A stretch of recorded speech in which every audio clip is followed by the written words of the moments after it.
media misalnya tumbuhan ini. Nah, tumbuhan. Nanti tumbuhan itu ada yang daunnya menjari. Terus nanti ada akarnya serabut seperti apa, ya. Yang bentuknya apa? Umbi itu seperti apa. Nanti pakai media itu nanti akan lebih tertarik anak-anak itu. Nah, itu namanya media pembelajaran. Yang kedua, sumber belajar. Sumber belajar itu bisa menghasilkan pesan. Contohnya anak-anak kita ajak keluar ke belakang sekolah. Bu, kalau belakang sekolah penjadian kebun ya Bu ya? Oh sawah ya. Ya alhamdulillah seger ya Bu ya. Kemarin kalau di Pantura daerah mana Mas itu? Pak Kendal ya. Kendal itu belakangnya sungai yang dalam, depannya jalan raya ramai. Jadi nggak usah dijak keluar Pak. Nanti kan bahaya Pak. Nah kalau belakangnya 10 kali ke depan nanti banyak kendaraan kan repot. Nah yang ketiga bahan ajar. Bahan ajar itu seperti buku. Jadi kita harus bisa membedakan. Kalau LCD itu alat pembelajaran. Kalau Globo itu media pembelajaran. Ya. Kalau kita di SD itu ada mengenal bangun, ada kubus, ada balok, ya, ada silinder dan sebagainya, itu adalah media. Langsung Bapak Ibu, karena kurang 10 menit, langsung saja. Nah, ini manfaat media pembelajaran. Satu, proses instruksional lebih menarik. Instruksi itu perintah dari guru-guru itu lebih menarik ya.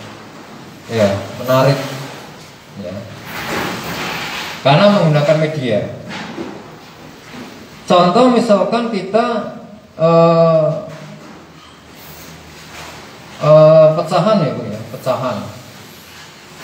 Ada 1/4, setengah. Bu nek SD tadi kok pecahan agak susah ya Bu ya. Menjelaskan itu agak susah.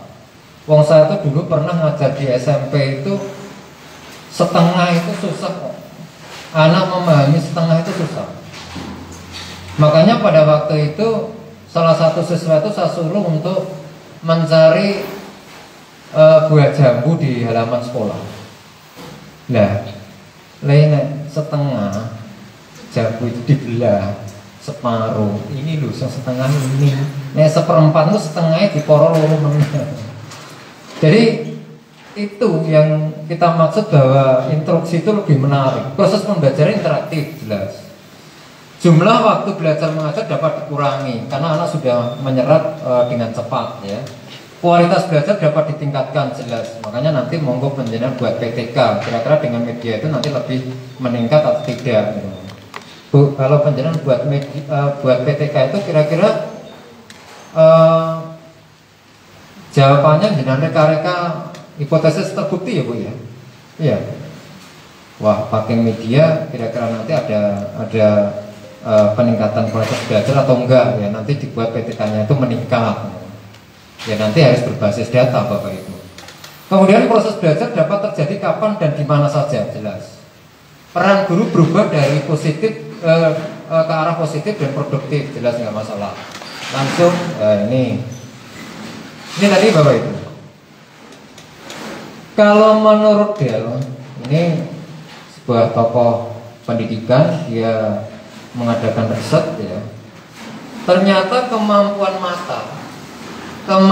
mata itu punya porsi, punya andil 75% dalam menyerap sesuatu. Intinya kalau seorang siswa itu dengan kemampuan melihat, dia sudah menyerap kurang lebih 75%. Artinya kalau guru menggunakan media, anak itu akan menyerap 75%. Kalau nilainya 100, batas tuntasnya 70, berarti anak itu sudah di atas batas tuntas 75. Karena kemampuan melihat Bapak Ibu guru membawa atau menggunakan media pembelajaran. Tapi kalau hanya telinga, kemampuan mendengar, biasanya guru itu dengan ceramah itu hanya 13%. Makanya nanti jangan kaget kalau model kita itu pembelajaran pakai ceramah, maka nanti nilainya itu tidak akan bisa maksimal, paling rendah nanti. Mohon maaf gitu ya. Jadi sana juga ramai, sini juga ramai. Yang 12% itu lainnya. Jadi bisa moda-moda yang lain. Intinya porsi paling besar itu adalah kemampuan mata. Jadi anak itu ketika melihat media pembelajaran itu nanti akan terserap banyak. Lanjut Bapak Ibu. Ini ada dari Wilson. Dari Wilson itu menyampaikan pengalaman belajar itu ternyata 82% itu dari mata. Ini lebih besar lagi daripada yang Del tadi. Maka setelah ini nanti monggo panjenengan bisa menyampaikan ke anak-anak dengan menggunakan media. Karena insya Allah dari SKB 4 Menteri, Menteri Pendidikan, Menteri Kesehatan, Menteri Agama, dan Menteri Dalam Negeri, insya Allah semester genap atau Januari nanti semua sudah model TM, tatap muka, namun tergantung kebijakan daerah masing-masing. 12% telinga, 6%-nya itu adalah lainnya. Kalau Wilkinson itu 10% didengar. Jadi kalau anak itu mendengar itu sudah dapat 10%. Yang dilihat 50%. Kalau yang dikatakan itu biasanya anak juga mendengar, pernah melihat baru dia mengatakan. Kalau dilakukan itu 90%. Nah ini Bapak Ibu.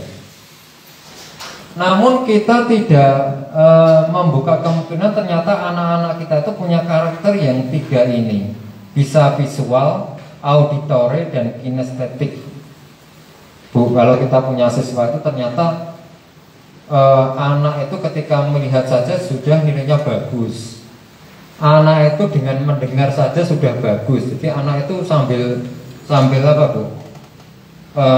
Menundukkan kepala di mejanya, di bangkunya itu ternyata anak itu sudah mampu untuk mendengar, itu cukup menyerap materi dari gurunya.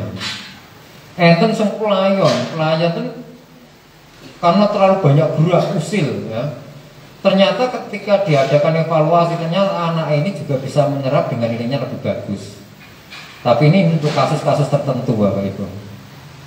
Ya, jadi kadang-kadang saya juga susah ya. Jadi anak saya yang nomor 2 itu kalau ditanya, besok itu kan mau ujian, sudah semesteran, ulangan, kok nggak belajar?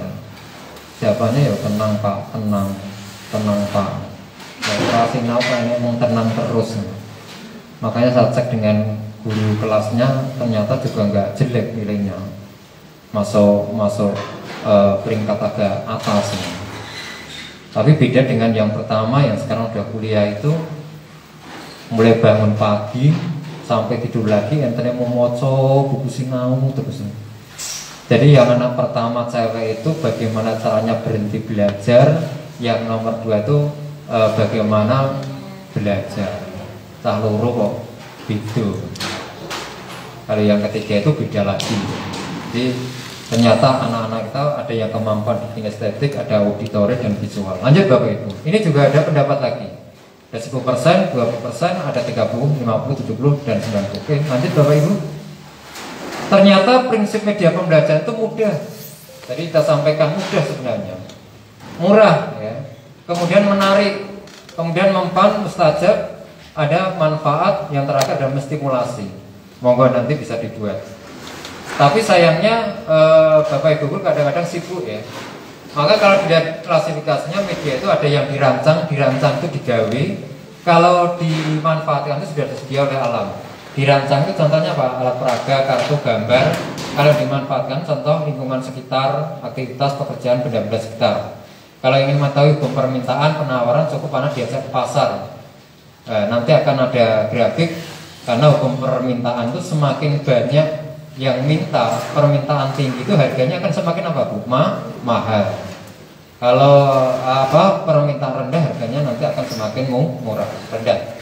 Lanjut Bapak Ibu, jenis media ada audio, ada cetak, ada audio cetak, proyeksi visual diam, audio visual diam, audio visual gerak, objek fisik, manusia elektronik. Nah, nanti bisa penjelasan awas Bapak Ibu. Ini sudah ada penjelasannya masing-masing ya. Sudah ada penjelasannya masing-masing. Nanti penjelasan bisa baca sendiri ya Bu ya, karena kurang 5 menit.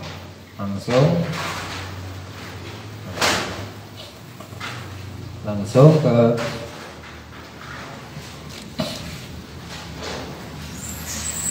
nanti bisa dibaca sendiri Bapak. Kalau dulu kondisi standar kadang agak sore Bu. karena ini masa pandemi, kadang-kadang kita pakai masker ini ya sumpek ya gitu. Penjenengan kan juga susah nanti kalau terlalu lama ya. Oke. Langsung kita yang paling akhir saja Bu.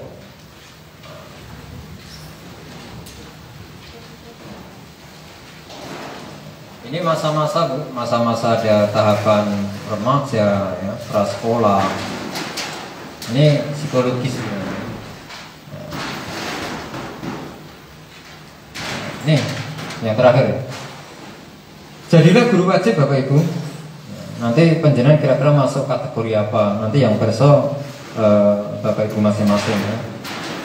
Yang pertama adalah guru wajib. Guru wajib itu kehadirannya disenangi oleh siswa dan teman seprofesinya. Bu nek panjenengan tindak sekolahan itu lare-lare itu seneng gitu ya, happy. Ya, jadi ketika gurunya hadir, rawuh itu anak-anak menyapa dengan sukacita, gembira sekali. Koncone yo melu seneng, ya Allah kok yo alhamdulillah sehat kepethuk maning. Jadi sehat, alhamdulillah bisa ketemu lagi, seneng. Ya. Dan ketidakhadirannya itu membuat siswa dan teman seprofesinya merasa rugi kehilangan. Ya Allah, yo nggak hadir bu guru ini, belum. Ini guru wajib. Saya kira Bapak Ibu mungkin masuk dalam kategori ini. Jadi ini dinanti-nanti anak-anak, dinanti-nanti teman-teman kita. Bukan berarti kita kok mengajak dengan menggunakan oleh-oleh, kasih makanan, teman-teman dikasih amplop uang, tidak. Karena itu alamiah ya, alamiah. Yang kedua, guru sunnah yang kehadirannya disenangi oleh siswa dan teman seprofesinya, namun ketidakhadirannya tidak membuat siswa dan teman seprofesinya merasa rugi atau merasa kehilangan. Biasa-biasa saja. Tapi kehadirannya itu senang. Kalau nggak datang juga nggak pengaruh gitu ya. Kalau yang ketiga, mubah, kehadirannya maupun ketidakhadirannya tidak berakibat apa-apa. Teko ora ya sepodowe nggak ada ngaruhnya. Mesake ya Bu ya. Keng dalam dandan ya, sampai di sekolah kalau orang pengaruhi. Mungkin juga ada yang masuk kategori ini. Kalau yang keempat itu adalah guru makruh, kehadirannya tidak disenangi oleh semua siswa dan teman seprofesinya. Sebaliknya kehadirannya lebih disukai, ketidakhadirannya lebih disukai oleh semua siswa dan teman seprofesinya. Jadi ini ora teko seneng. Ya. Jadi dengan siswanya itu cengkiling, galak. Tapi kadang-kadang guru itu galak itu dalam arti mendidik juga nggak apa-apa, tapi galak plak-plak nanti. Ya, nanti penghapusnya jadi terbang nanti ya. Jadi kadang-kadang yang ada seperti itu. Yang terakhir adalah guru haram, barang haram ya. Jadi kehadirannya tak diharapkan, bahkan kehadirannya itu menjadi susah teman-temannya dan siswanya, jadi ruwet ya. Ketidakhadirannya dikeploki, jadi seneng ya. Jangan sampai kita masuk kategori ini Bapak Ibu. Yang terakhir, guru sejati ada 5. Harus ikhlas, terus belajar ya, selalu tampil dengan cara baru dengan menggunakan media tadi, cinta dan sabar terhadap putra putrinya ya.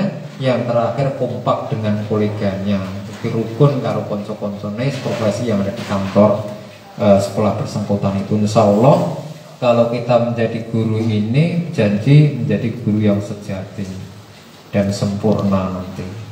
Mudah-mudahan pertemuan kita, karena ini sudah jam 4 ya Bu ya, sesuai dengan janji kita.